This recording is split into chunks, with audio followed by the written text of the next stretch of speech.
Good day, ladies and gents of YouTube. Mr. Holmes AA coming at you tonight with forced medication and my experience in it, with it. I was first diagnosed and thrown to the ground by a security guard and injected with my first dose of medication when I was being first diagnosed with a mental health issue in the hospital, my local hospital. And they just saw that I presented a threat because I was talking to the security guards, and they clearly saw I was a threat to them and their safety, and possibly other people around me. So, but that was a pretty horrible experience from just walking into a hospital with my parents, and then a security guard. You see him, you freak out because he symbolizes something in a religious form that you call the devil, or I called the devil. And so I thought the security guard was the devil, and he came to, I came to the next day in mental health hospital, or later that night I came to, and I was awake inside the mental health facility at that time. And I tried breaking through the door and exiting the building, but then they shoved a tranquilizer in me, and this is a second forced medication experience of mine. So it's not going very good, as you can see. You know, I was out of control, and I understand why they did it, but it's taken me decades of time for the trauma to have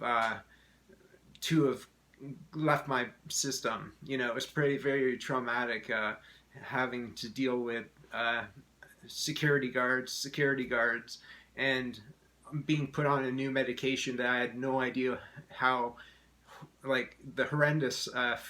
In first initial, by taking my medication, it was not a pleasant experience to start with, and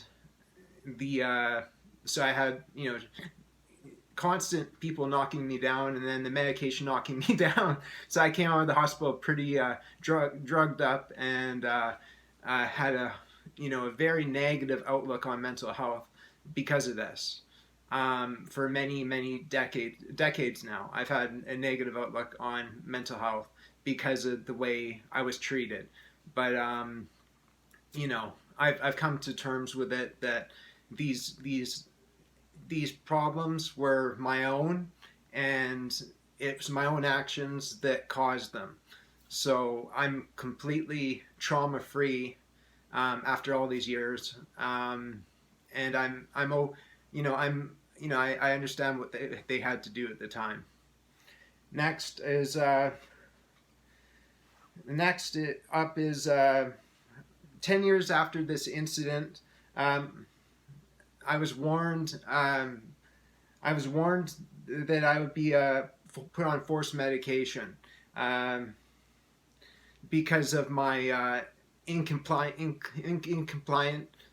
state of my medication. I'd take it one day and then be like, "Oh," my friends were like, "Why are you?" They didn't say anything to me, but they probably see that I was acting a bit weird, and I just not take my medication for maybe that week, and then eventually I'd end up in hospital because I wasn't respecting my medication. So on year 11, I was actually, from having bipolar disorder, I was put on a injection, and they warned me a year prior they would do it, and they did it this time.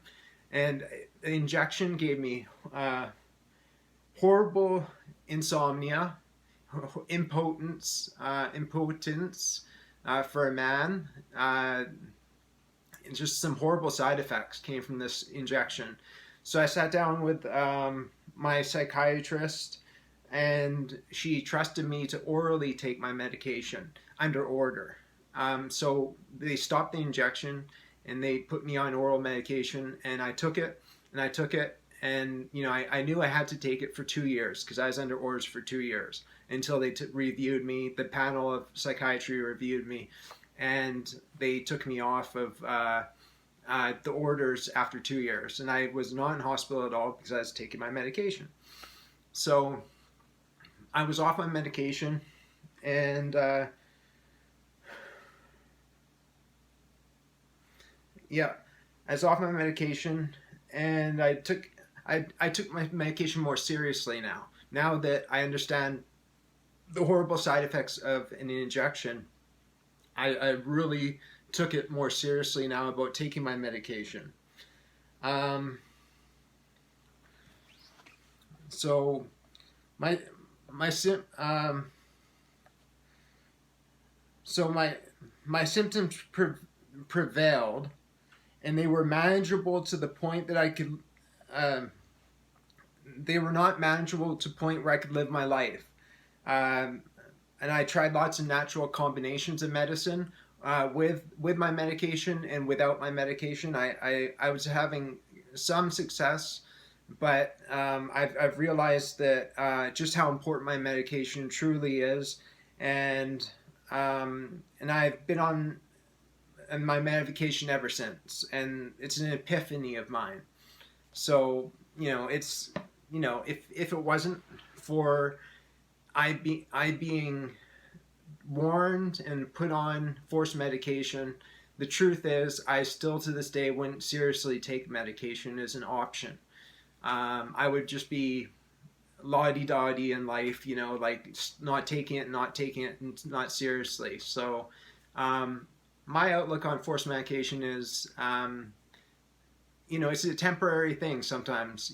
My doctor like I said, put me on oral tablets within a couple months of being on forced medication. She said, she didn't tell me she trusts me, but she's given me her trust, and I appreciate that from my doctor. And she's gained my respect for helping me, and I truly saw the kind heart of psychiatry. It came from my psychiatrist. She was the one that was in charge of my orders, and I'm deeply indebted to her for and the system in general for saving my life. I'd say, not taking it seriously can be very dangerous and deadly.